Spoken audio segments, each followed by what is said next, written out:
Hi, in this video, we can talk about how to calculate the height of every node in a tree. And here is a quick review of what the height of a node is, which is basically the number of levels to its deepest node.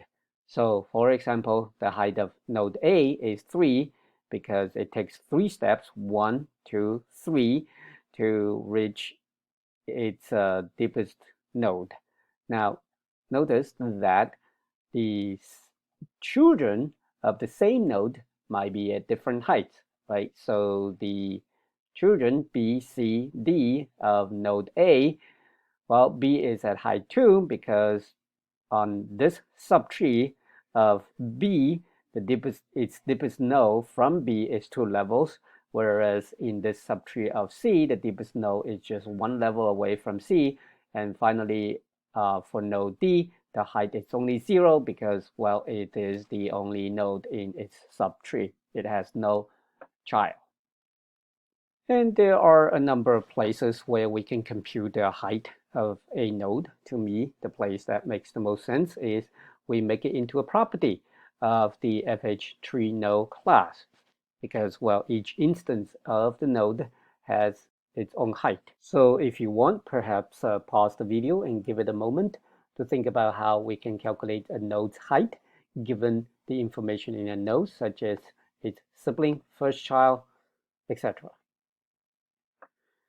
So if you're able to get it, great. If not, no worries. Let's go through it together. Now, we know that the reason for the node A to have a height of 3 is because we take this route to get to its deepest node, right? Now, how do we know that? Well, basically, we have to explore the entire tree because at this particular level, we really have no idea. B, we would have to take B to get to its deepest node, right? I mean, it could very well be C or D. It's only after we explore the entire tree then we know, yeah, this is the deepest route. So exploring an entire tree, it's not exactly trivial, but it could be a lot simpler though if we use recursion. So when we talk about recursion, we always have to think about 3 things. First, the base case. Second, the recursive case. And then third, how does the solution of the recursive case help us to solve the current case, right? So let's think about the base case first. So which node that has a height that is so obvious that we'll note it right away? Well, look at all the leaf nodes, the nodes at the bottom of the tree, right? These nodes has no child, and therefore their height is basically just 0. So that is the base case for this. What about the recursive case? Well, we know that a parent node, given that it is 1 level higher than all of its children, then its height must be its children's height plus 1, right? Okay, but here comes a little problem though, that for node A, it has 3 children, and all of its children are at a different height. So we say, well, A's height is its children's height plus 1, but which children's height do we want to add 1 to derive the height of A? Now, going back to the definition of height of a node, it is the number of levels to its deepest node. In other words, then the height of a node is the height of its child with the biggest height plus 1. So for example, for A, we know its height is 3, and that is the result of the height of its tallest child node, which is node B, that is at height of 2 plus 1.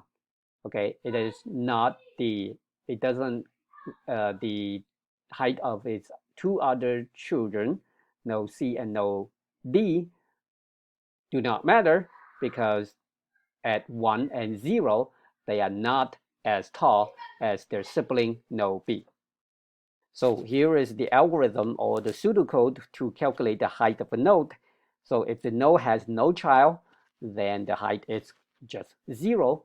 Otherwise, we'll get the heights of all of its children, and we get them, pick the one that is the biggest or the maximum, and we add 1 to it, and that's the height of a node. That is not a leaf node. The next thing, of course, is to implement this. If you feel like it, pause the video and see if you can write this code up. Otherwise, I've already typed this out. So this is the property height, and this basically is what the algorithm or the pseudocode we just talked about. The first thing is, let's see if there's a child. So if the first child is none, then this is a leaf node. So, and the height would be 0. Otherwise, there is at least 1 child.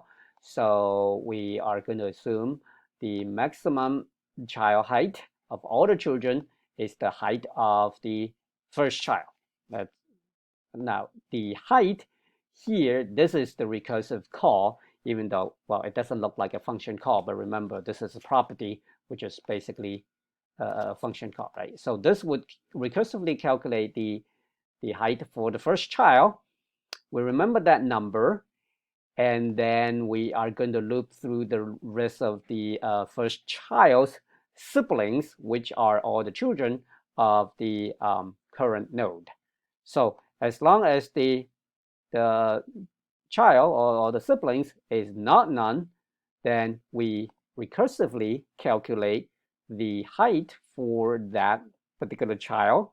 And remember it in child height, and if that node's that child's height is greater than the maximum child height that we have seen so far, then we remember that as the maximum child height we've seen so far, right? And regardless, we go to the next sibling. So we'll go through all the children node of the current node doing this way. So this is a fairly kind of a standard loop to find something that is maximum, right?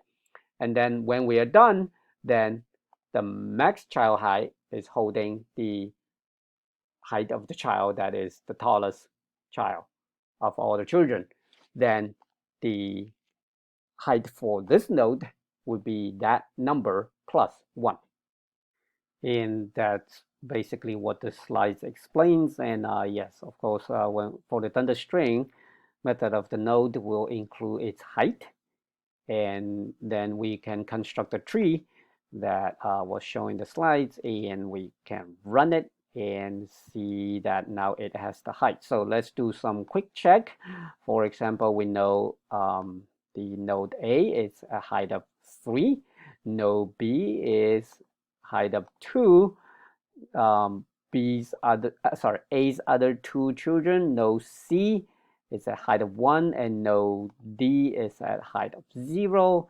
So we can keep going down. Let's say we explore B. B's children has now B's E and F. Those 2 children, they are at height of 0 because, well, E and F, they are leaf nodes themselves. However, for G, it has a height of 1, and the 2 children of G, M and N, they had a height of 0. So M and N, they're at 0, and G is at height of 1. And oops, I forgot to fix this, that the height of E and F, they're not 1, they are at 0. However, no, G's height is 1. So I'll fix that in the slides. And lastly, I'd like to briefly discuss the performance of calculating the height of a node. So we see that this algorithm to calculate the height for, let's say, the node A of this, which is the root of this tree. I'm only showing half of it here. So it actually visits all the nodes in this whole tree, right? And effectively in this process, it's really calculating the heights of every single node in this tree. So what is the implication then for when we ask, say, at a later time for the height of, say, the node B, and then say the height for node C? Well, when we ask for the height of B, it visits all the nodes in the subtree rooted at B, and it calculates the node for the height for each of the nodes. Now, if we then ask for the height of G, then it will again visit all the nodes in the subtree rooted at G, despite the fact that we actually have calculated their heights in an earlier pass. So, and if you think about, we're asking the height of each of the nodes in the tree, then we're actually doing lots of duplicate and unnecessary kind of work. So what we should have done is that, let's say when we ask for the height of node B, and when we calculate the height for every node in the tree, we should have just stored the height at each of the nodes. Then at a later time, when we come in and ask for the height of any of the nodes whose height we already calculated, we can just return the height that and not have to do the whole visiting the entire subtree again. Now, storing a number, the height with each of the node has the problem that when a node is either removed or added to the tree, then the height of many nodes could be affected. They can change. And in such case, we have to remember to update the heights of those nodes. Now, that is not kind of the focus of what of this class or what we want to talk about today, but just know that that is something that has to be done.